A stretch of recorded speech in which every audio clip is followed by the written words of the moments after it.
It's not becoming a millionaire that's important. It's the person that you must become in order to become a millionaire.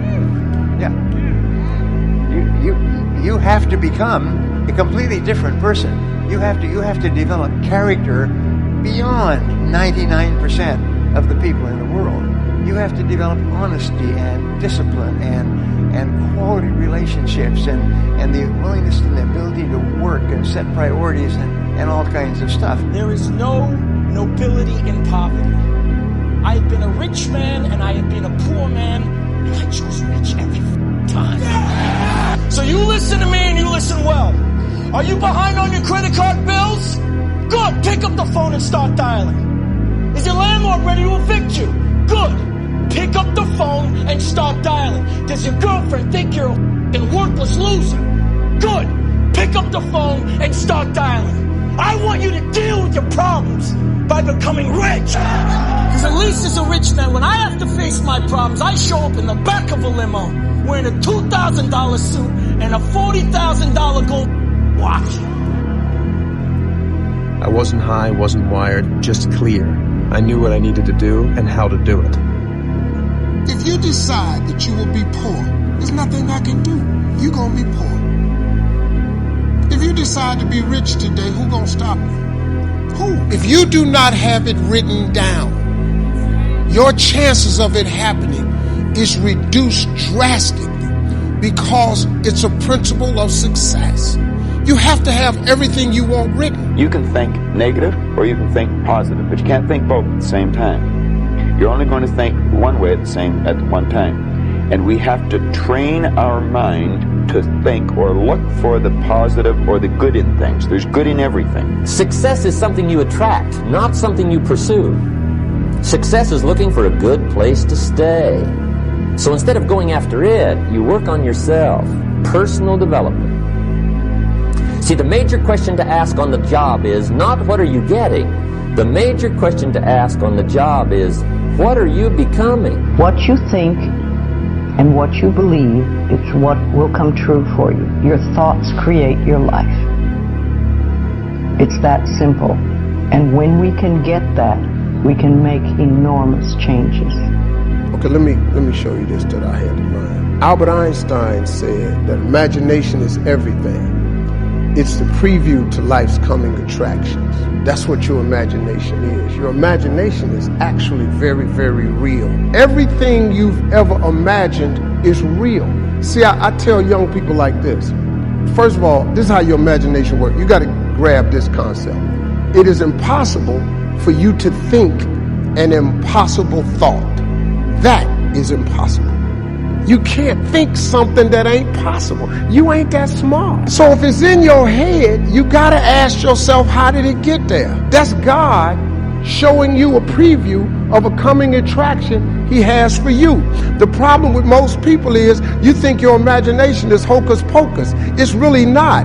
It's a preview of a coming attraction. If you react to your imagination, that's where your real life is. If you will say before you go to sleep, I believe something wonderful is going to happen to me tomorrow. And if you'll say when you get up in the morning, I believe something wonderful is going to happen to me today. And if all day long you say, I believe something wonderful is going to happen to me, you'll find that as you go to sleep the next night, and try this today, it's a very powerful exercise. It sounds a little bit corny, but it's a very powerful exercise. If you'll try it, you'll find that when you go to sleep, you will not be able to think of all the wonderful things that happen to you. You'll just be surprised that your parking spaces will open up and friends will call and you'll get checks in the mail. Just your life will be a series of really positive, happy experiences. So always expect the best. I believe something wonderful is going to happen to me today, and by the inexorability of a law of nature, it's going to happen to you.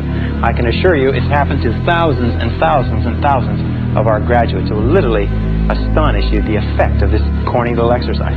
Be very clear on what it is that you want. Spend 5 minutes sitting down and visualizing those things being true, and then give gratitude for that. See it, feel it in your body, taste it in your mouth, hear it in your ears.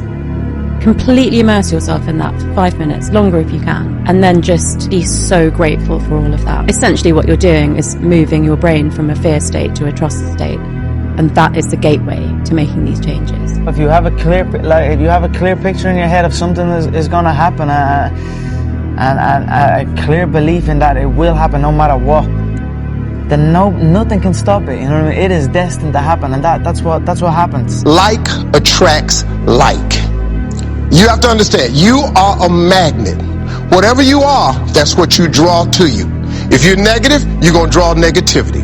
You're positive, you draw positive. You're a kind person, more people are kind to you. So you're like a magnet. If you see it in your mind, you can hold it in your hand. Our deepest fear is not that we are inadequate. Our deepest fear is that we are powerful beyond measure. It is our light, not our darkness, that most frightens us.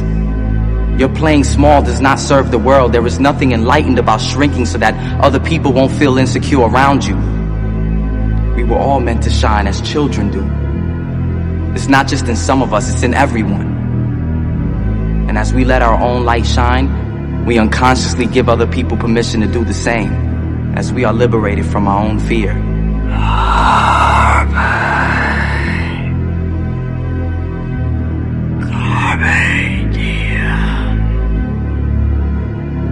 Seize the day, boys. Make your lives extraordinary. Well, once we understand that there's this law of opposites, there's negative thoughts or positive thoughts. As the thought energy flows into our mind, we decide what we're going to think. Person's out at work, they can decide to think I can't find a job, or they can decide to think I can. If they're thinking I'm going to find one, then they'll start attracting a train of thought to them, figuring out how to find it. You really have to understand how your conscious and your subconscious mind works in relation to your body or your physical world, because it's a person's attitude that's going to determine the marks they get. Now someone says, well, in America, how could you become wealthy? And the answer is to develop a new philosophy. And let me give you that. It might be the best I've got for the whole day. It's called the philosophy of performance. I will perform so well, it would be embarrassing for the company not to pay me $6. Then I would perform so well, it would be embarrassing for the company not to pay me $8 an hour, $10 an hour, $20 an hour. So now we've got several philosophies going, and if you want to change your economic future, it starts with your personal philosophy. If you can see it here, and you have the courage enough to speak it, it will happen. So a lot of times people believe in certain things, but they keep to themselves. They don't put it out there. If you truly believe in it, if you become vocal with it, you are creating that law of attraction, and it will become reality. Have you ever asked yourself what differentiates the winners from the masses? Well, I have. I've researched the subject now for over a quarter of a century, and I have found that the winners are aware of a certain place within. It's referred to as the higher self. And in this higher self, there's an image of perfection, which is forever attempting to express itself in a greater way. When the winner wants to turn their dreams into physical realities, they call on this higher self. And they set about and change the world, not just for themselves, but for everyone in it. Maybe it was your time to lose. You didn't think so. Lose! I don't lose! I win! I win! I'm a lawyer! That's my job! That's what I do!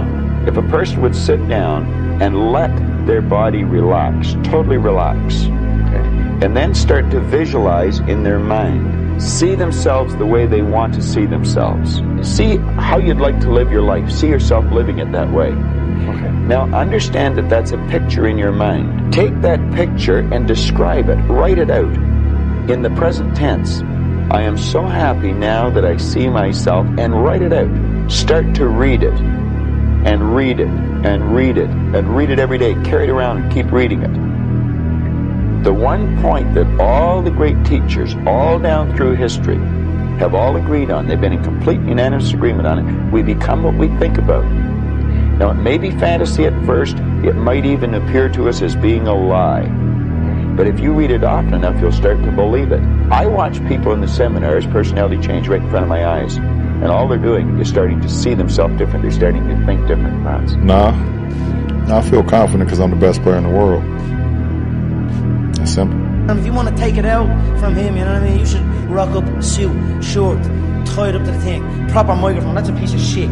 That's also a piece of shit. You know what I mean? Rock up like you mean it. You know, act and you will become. Even fake it. You know, two years ago, I had to go in my head that I'm going to be the best player in the league. I believe in the law of attraction, and I believe that that you can speak things into existence, and I believe that when you know where you're going and you know what you want, the universe has a way of stepping aside for you. I used to meditate a lot. Now I'm more big into visualization. When did you used to meditate? Around 2010, 2011. I went through this huge spiritual thing where I became obsessed with the power of the mind. And I got into it deep, like really deep, just meditation, visualization, and just realizing how powerful our minds actually are, like how we really do paint our world with our thoughts and our level of self-belief. So I took myself from being very average-minded to actually believing that I was the shit, and believing that I could be the shit, and that I could be the GOAT, and be the greatest, and never lose. And I took myself to a different place mentally, and a lot of it came from mental practice and meditation and visualization and just seeking knowledge from people who are strong believers. Became really obsessed with just learning about the power of the mind. So I used to meditate. Now I just I have a lot of things that stuck with me, a lot of ways of believing that stuck with me that just subconsciously I know who I am, what I'm capable of, and how I believe. I knew I was going to be the person to bring martial arts to the public eye. And now it's happening. You know what I mean? There's two things I've learned from these past 7 months. Number one is that hard work pays off. And number two is that dreams come true. And that's what's happening. Everyone is jealous of what you've got. No one is jealous of how you got it. I love that quote. My God. People see the trophies, but not the training ground. Everybody wants the view, but no one wants the climb. A negative mind will find any way to make the world fit his priors. Right. So if you go into a situation adamant that you are unlovable, unwanted, broken, flawed, insufficient, you will manage to warp reality to be able to fit what you already believe. Is there any limit to your ambition? No. Or any limit to what you think you can achieve? No. Well, no. Because I think right now, if I was to quit rapping and I said I want to go to the NBA, I would be in the NBA. No, you would. Yes. No, you would. Yes, I would. No, you would. Yes, I would. Why would you think you could make it to the NBA? Because I think I could do anything. The sky is the limit. And as a kid growing up, I believed that. I believed that whatever I put my mind to, and if I was willing to make sacrifices and I was dedicated, that I could achieve absolutely anything. Despite my situation at the time, I always believed that, I don't know why, but it seems like I had some voice in my mind who told me that it's gonna happen. How? I don't know, but it's gonna happen. Then I'm like, yes, I'm gonna do it. And that was just like 6 to 7 years ago. Today I'm here, you're telling me about my KO, which is like, well, I'm like, is it real? No, you did what you don't know what you did. Know what you did? Your words were your destiny. You spoke out your reality. You said, I'm gonna do that. Maybe not today, maybe not tomorrow, and maybe not the next month. But only one thing is true. I will be champion one day, I promise. Lose! I don't lose! I win! I win! That's my job! That's what I do! Life rewards action, not intelligence. Life rewards action, not intelligence. You must unlearn what you have learned. Alright, I'll give it a try. No, try not. Do or do not. There is no try. Everybody wants to know what I would do if I didn't win. I guess we'll never know. You didn't learn your limitations. I have no limitations. Children, gather round.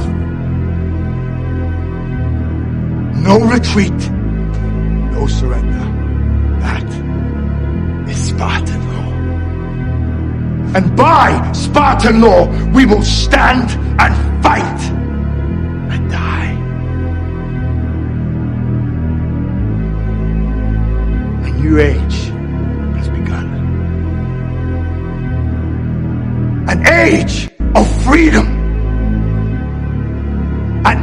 know that 300 Spartans gave their last breath to defend it?